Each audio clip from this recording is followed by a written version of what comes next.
Welcome to the Gigless Podcast, a podcast showcasing the works and talents of those who lost their gigs due to the COVID-19 pandemic. This podcast would feature a range of creatives from the tri-state area who are young visionaries and who contribute to their craft despite the recent events that have happened. Join us today as our host, Remi Leibovic, speaks with Reet Starwind, the co-founder and creative director of Watu Moja, a nonprofit organization that focuses on the outreach in Kenya, the Gullah Geechee Nation in South Carolina, and Guatemala. Born in Virginia Beach, Mr. Starwind grew up in Pennsauken, New Jersey, and is an author, poet, graphic designer, as well as a fan of anime. Enjoy. Welcome to Gigless. Great. Okay, guys, so welcome back to Gigless. Our guest today is Reet Starwind. I don't know if that's his actual last name, but it's the only name I know him by. What's good, people? As far as I'm concerned, that's the name that I go by. It's funny, I talk to people and they ask for my last name. I'm like, if it's something legal, you'll get that name. Anything else, it's Reet Starwind. So that's your artist. That's how people can find you. That's your artist name. Indeed, my pen name. That's my Dr. Seuss. That's your Dr. Seuss. Well, great. So, as you know, Gigless is a podcast that is about highlighting people who lost their gigs during the COVID-19 pandemic. And today, Reet is a very interesting guest because he owns his own non-for-profit. And he's kind of a master planner. He's done a lot in the 2 years you're post-grad now? Yeah, 2 years. You've done some incredible work. So if you want to go into that, like how the build up till now. So, like most people who come out of college fresh with a bachelor's degree, life didn't immediately get better. We go and we do the thing that we're supposed to do. We find a nice office job. We're making a decent salary.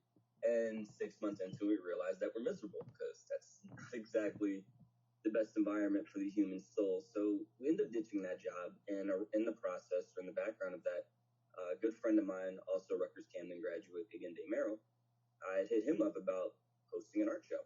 And he had already been wanting to host an art show. And so we hosted an art show. And it was great. Our first event was called Ujima. A little background about us really quick. Our nonprofit organization is called Watu Moja. It's a lot easier than it sounds. And it translates to one people in Swahili. And with that, we do community work in different African American and Black communities across the world. So we visited the Gullah Geechee Nation. We've been to Kenya. And this past December, we went to Guatemala. And everything we do is community funded. So we host these art shows where we have poetry and live art and crafts and a band, and we bring together the whole Pennsauken, Camden, South Jersey environment into these great celebrations of culture and creativity to raise the money for us to go abroad and do the things that we do. Yeah, and that's great how you foster community not only in your local environment, but also in environments around the world.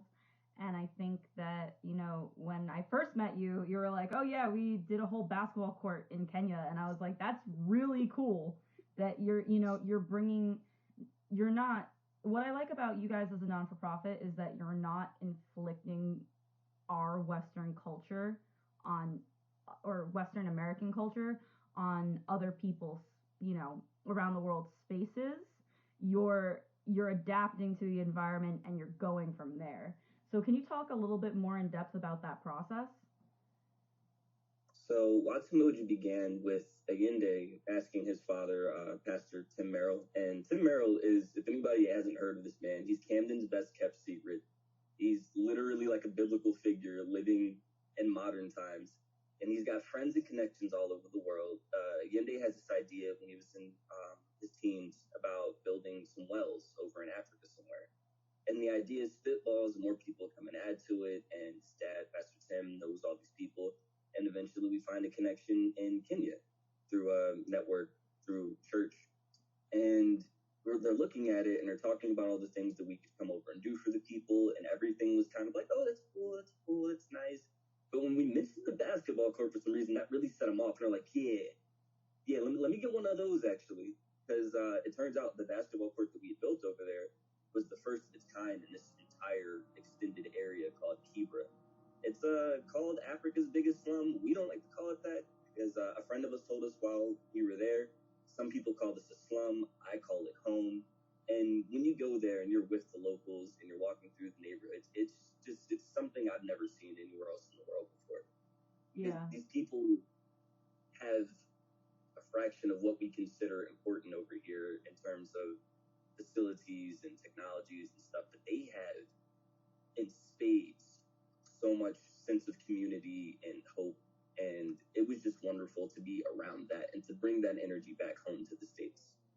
Absolutely. I think that when, like I said, I think that when you are able to adapt and recognize a culture instead of, saying, how can I change this culture? You're not changing this culture, you're helping this culture, you're adding to this culture. And I think that that's just a beautiful thing. So can you tell us about your most recent trip? I haven't seen what I saw that you guys were building something, but there was like that time difference and I didn't know like what exactly it was, and then I saw pictures of flowers. So I got lost. So our recent trip to Guatemala was actually a bit more of a learning trip.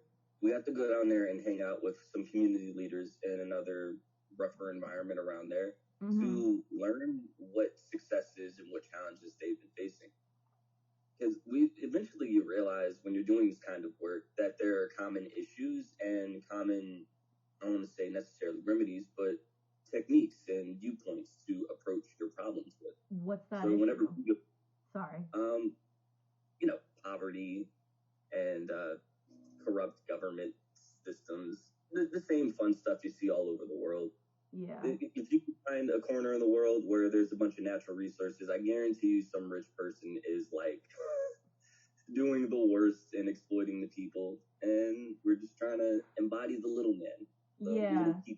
Yeah. And what I really like about you guys too is that there's been this theme that's been really coming. I mean, it's something that indigenous people have always known, and people that are indigenous to, lands, countries, and spaces, is that their way of life and their structure is more community based than it is necessarily like about, it's more focused on community than anything else. So when everybody's like, leaving, especially I know in South America, a lot of these indigenous and native places are being left by the younger people to go find work in the bigger cities. Like, that's an issue. So that's what I'm sorry for interjecting all of this, but that's what I was thinking, and that's what I love about your non-for-profit, is that you're able to perfectly adapt and grow within that space. So where were you in Guatemala, and what was your mission? What was the outcome of that trip? So what's great is, and to follow with what you're saying about going and becoming part of the environment, and every trip that we've had, we're never really just kind of going out there and getting a hotel and kind of figuring it out, having a list of things off Google to go and do. We've had the blessing to, whenever we visit somewhere, we always go and we stay with someone who's a big part of the local community. So when we're there, we're able to live the way that they live. And our host family in Guatemala was wonderful. While we were there, we actually got to see most of the zones. The Guatemala city is broken down into sections called zones, and each one has a different purpose. One of them is like their old city, where it's got all the historical information and tons of businesses and stuff. And then one zone's basically a gigantic cemetery. And we got to go through in and out all the zones and learn so much about Guatemalan culture, history, and social dynamics, why people are treated the way they're treated. And it was just really enriching, actually. It's information I don't think I'd have gotten anywhere else. And so what did you think about the cemetery? And just as for context for anybody else who has just never met me or Reet, we went on a trip to Ireland, and the first thing that we did, you know where this is going. The first thing that we did, the first night, we went out to a cemetery. We went on a walk and we followed up a river, and then we ended up at a cemetery and we watched the sun go down from this giant cemetery, because around the world, Cemeteries are gathering places still, and you can freely walk about them. Whereas here, it's like, why would you want to go to a cemetery? So, and I know in South American culture, like cemeteries are like really like nice places. They're well kept. They're good for visiting. They're good for, you can have a party on your grandma's grave and it's still accepted. You know. So, can you explain? So, tell me your graveyard story. So unfortunately, this graveyard wasn't as fun as the Ireland graveyard, but it was definitely fascinating. It was, first off, huge. I'm talking they have blocks and street signs for how big of this area is. It's kind of fenced off from the rest of the city. But once you get in there, it's like its own town, just with no living people. And the thing that blew our mind about the trip, at one point in our guide, he showed us this one burial site. I have to send you a picture of it. It's one burial site that was like an Egyptian tomb. Yeah. Like all the imagery, and it has like a glass ceiling and everything. And he's telling us like, yeah, this was the burial site of a wife of nobleman way back when. And we're like, okay, that's cool. He's like, yeah, she was obsessed with like Egyptology, so he made sure her tomb was nice and Egyptian styled. And here right next to it are these mass civilian graves where you can rent your loved one's grave spot for 6 years at a time. Oh my God. So you have to wow. So yeah, in Buenos Aires, because I'm also half Argentinian as well as Cuban, they have this cemetery called the Recoleta Cemetery, and that in itself is like a little city. It's a little town. There's like signs. You have a tour map. You can go and you can see like coffins in these beautiful mausoleums, and it's just like it's very interesting when you're a foreigner walking through that space. So that's great. And so you went to the different zones, and did you guys, so going back to what you guys did as well, so what was the outcome? So the outcome is actually kind of still in progress. One of our ideas that we wanted to do is we go to Guatemala and find out that in terms of values, they're still a very conservative country. And while we did see some very vibrant artwork, it's kind of in nooks and crannies. You just see some graffiti on the wall or outside of a store in a more like modern part of town. So what we want to do is try to bring our arts experience to Guatemala. We have a few artists in our camp that are fluent in Spanish, so that they'd be able to present some work that the crowd down there could authentically buy into. And the plan is to fundraise again and take a trip down there and see if we can spread a little Watu Moja love back in Guatemala. Yeah, no, you guys had another art show recently, and it was at a brewing company in Philadelphia, right? I got to organize some talent for a brewery in Pensacola, which is pretty cool. Sorry, the P words. all the P's everywhere.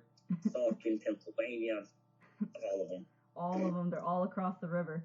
So I want to talk about, because we're talking, this is Gigless, and now while you guys are trying to maintain your non-for-profit, so what was it like in the upcoming weeks? Because I know that you're the master planner. I know that you had a bunch of ideas and plans in the back of your mind, and you're giving me this face like, oh no. What was it, on a serious note, like what was it like to hear the rumors about this pandemic back in January, and then where we are presently? Like, was that on anybody's radar, especially as a non-for-profit, like an international non-for-profit?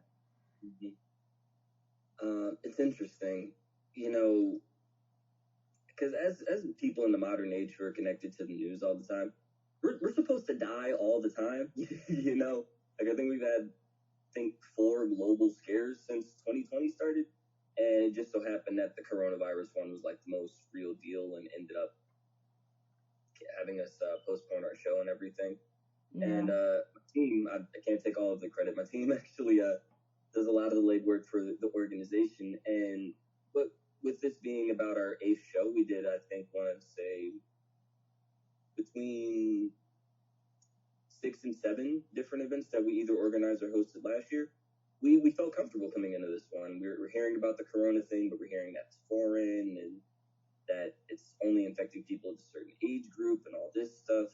So our plan is to proceed as usual. We want to try to bring these people together in a safe and responsible manner. And it was actually the week of, we were noticing that there were a couple events the night of our own. And we're like, that might affect traffic, but we're going to proceed. We're going to be okay. Like, our whole mindset is always to give it our best shot and see what happens. What was the date? And then the week was, it would have been March 14th. Okay. My dad's birthday, Pi Day. Very good day, but continue. What did you say? It's a great day all around.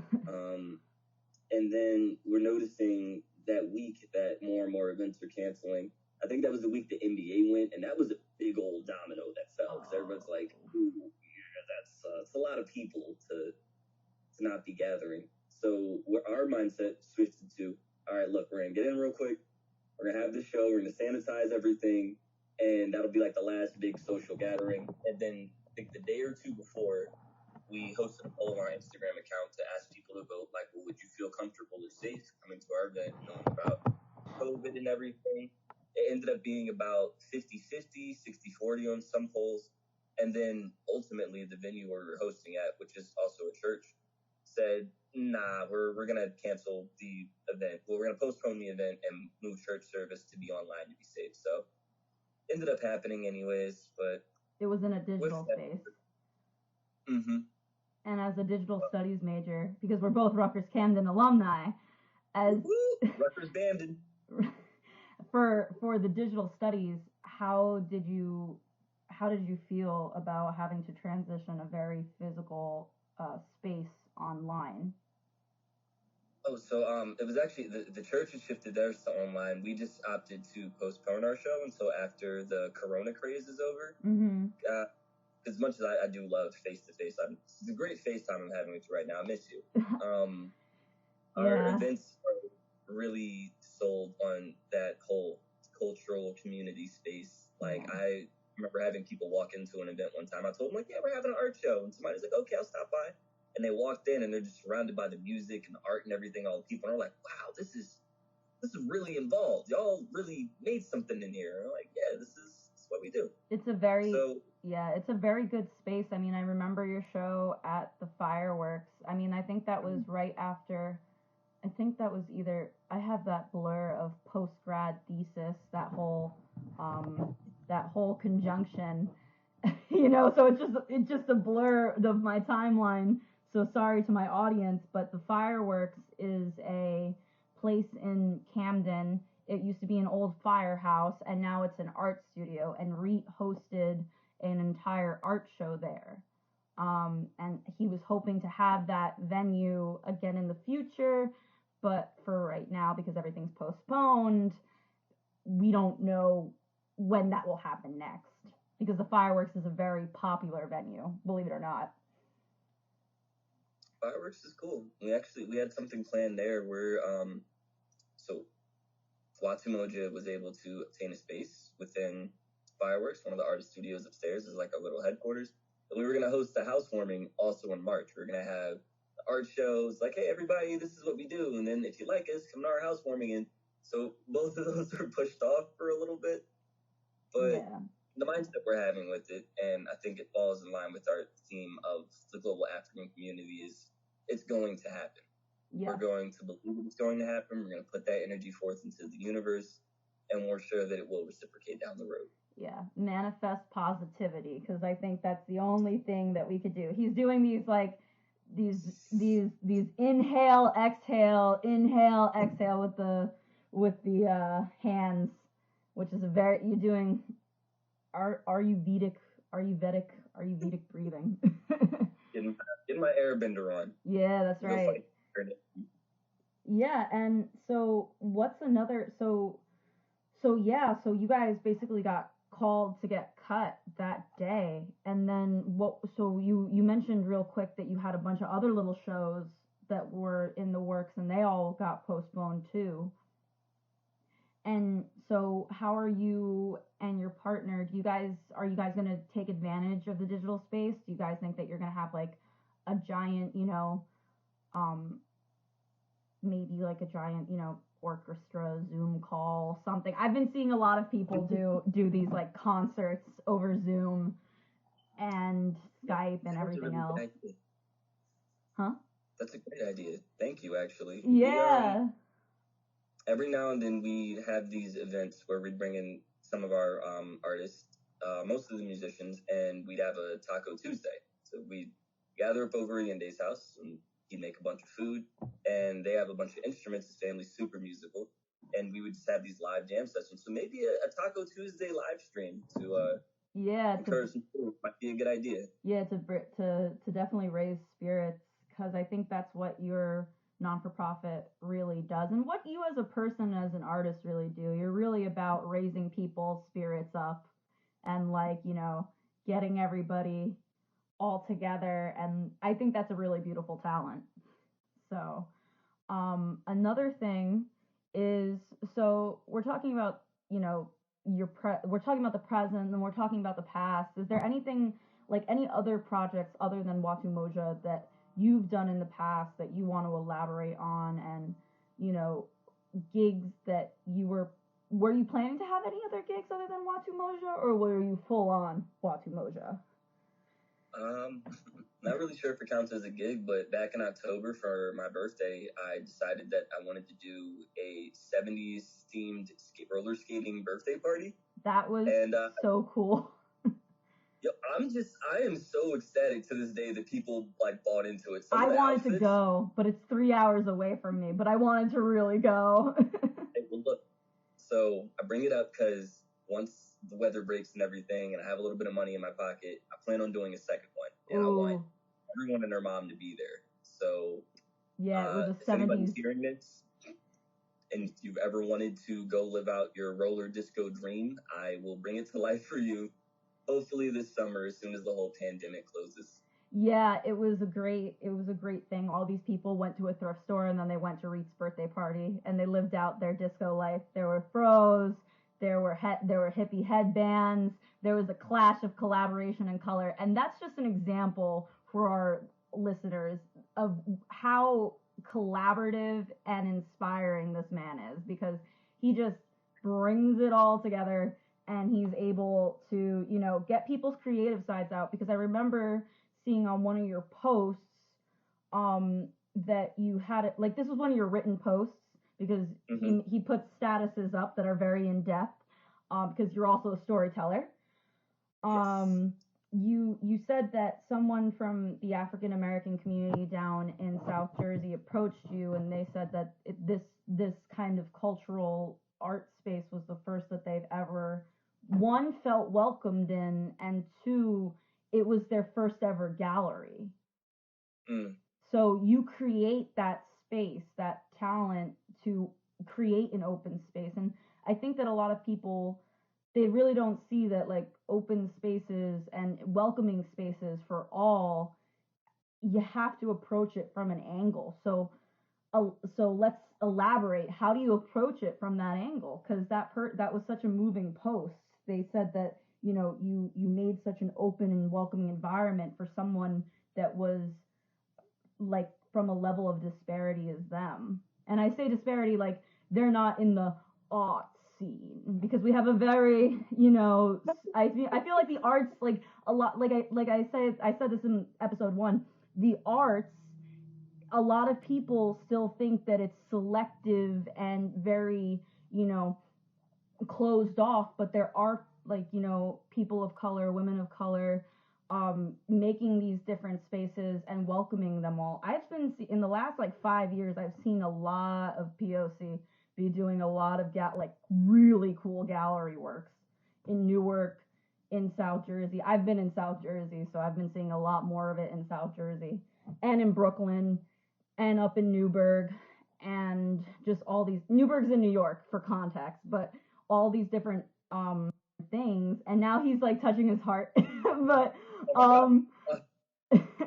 and these are like the official titles, if anybody wanted to like slap things on a resume. But how did you approach that? Like, was it a day by day thing, or did you say, like, did you wake up one day like, I want to bring people together? I think more so the latter. The whole Watu Moja art show series began during Kwanzaa, I want to say, what was that, 2018? Mm-hmm. And one day of Kwanzaa is Ujamaa, which is cooperative economics. And Which it's day? the idea. I want to say it's the fourth day, which would make it the 29th. So the fourth day of Kwanzaa. So people who don't know what Kwanzaa is, because it's very popular in the African American community, but it's not necessarily, It ain't Christmas. Yeah, it ain't Christmas. And then I know, like, because half my family's Jewish, y'all got like a menorah of your own, so it's like each day is a different symbol of something. Whereas in Judaism, it's each day that the candle was able to burn. So could you go? I know that one day is Nia, and that's like creation. And you were talking about all these different themes. So if you could elaborate for our audience and make them experience digital podcast Kwanzaa. So unfortunately, I don't think I have all the names in my brain off the top of my head. But the idea of Kwanzaa is that each of these 7 days represents a different principle that you can embody within your community, whether that be your household or something larger. And the one that our art show started with, again, was Ujamaa, which means cooperative economics. And that means to spend your money within your own local environment. And that's what inspired the first art show. It's like, well, hey, we know a bunch of people who make some crafts and vendors, but they're kind of just scattered. We could create a centralized place where we could bring in these artists and these crafters, and they could all dig into each other's pockets. And that's why we always try to host one towards the beginning of the next year, because it's tax season, so everyone has a little bit of money that they can spend on something. And it's like, all right, well, why not enrich each other and enrich ourselves? Excellent. The one that was Kumba, which is creativity. So again, oh, I thought it was Nia. I'm so sorry. I take that back. Nia's faith. Okay. And Nia's the one that comes right after. No, wait, Nia is purpose. Imani is faith. Yeah. Whoa. So then we tie the themes into the show. So Kumba was probably like our most jamming one, had super colorful. The energy was like through the roof. And then at Nia, which was Purpose, was really cool. We got to host it in the Cherry Hill Mall. And our headliner, a good friend of mine, is from Cherry Hill, graduated Cherry Hill West High School and everything. So for him to come out and headline that event was really cool. Like, this is him living in his purpose. There's such good acoustics in there. So I bet that the whole mall heard that show. Ooh, yeah. They were not the biggest fans of us that night, because we were in there jamming. Because we get down. We bring a whole band where we go, and we have all sorts of performers and stuff. But, like, look, we pay for space. We can come here and do what we got to do. Y'all can say what you have to say. We're putting on a show tonight. That would be so cool if I came out and from shopping and there was like a giant party. I'd be like, yeah, let's get it. But then again, like growing up with Latin music, it's like, oh, you're gonna dance no matter what. So you might as well enjoy it.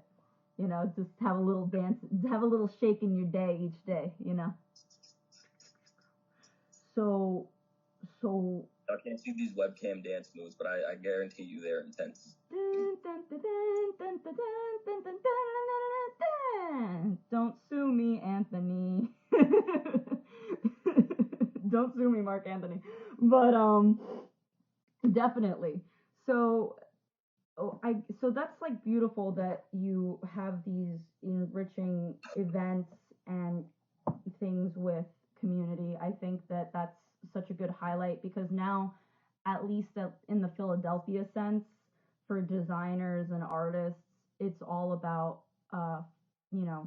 bringing together community. But I think that you're doing it in the sense that everyone is welcome into that community, not necessarily, oh, come to our gallery because you're gonna buy something. Come to our gallery so you can experience local art, from local people who didn't necessarily go to art school but have talent, because I think that giving access to people that didn't have access is a duty and a responsibility to those who hold degrees like ours. So yeah. And one of my last questions is Okay. what do you hope for coming out of this?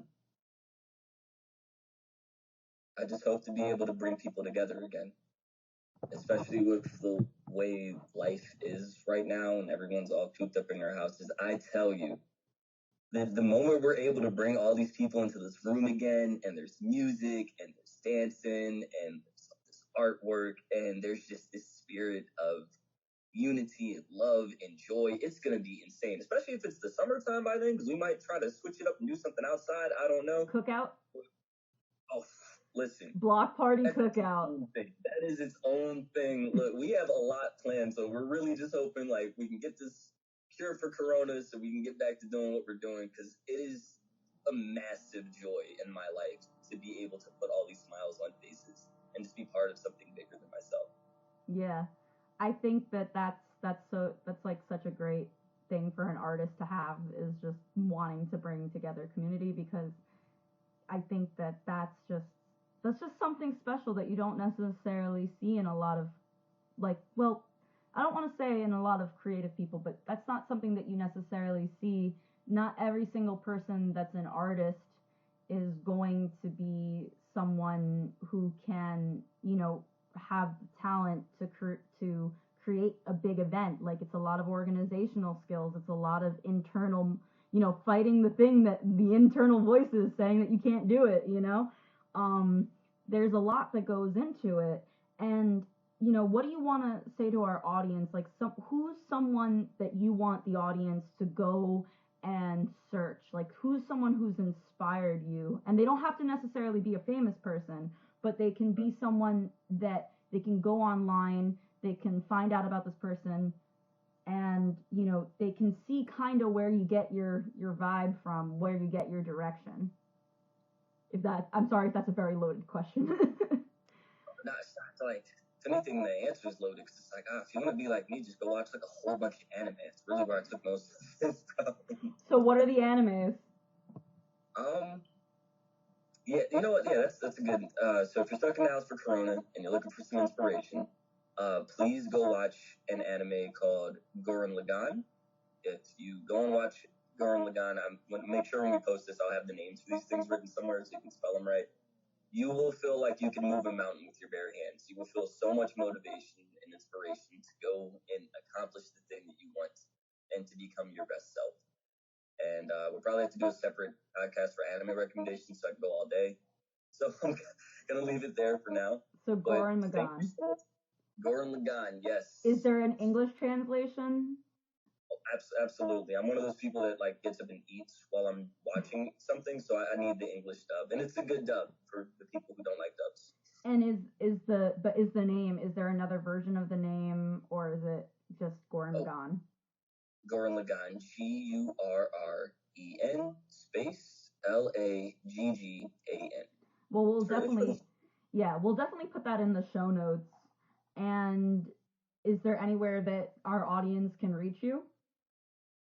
Yes, so you can follow me and my antics over at Mr. Starwind on Instagram. So that's Instagram.com/MrStarwind.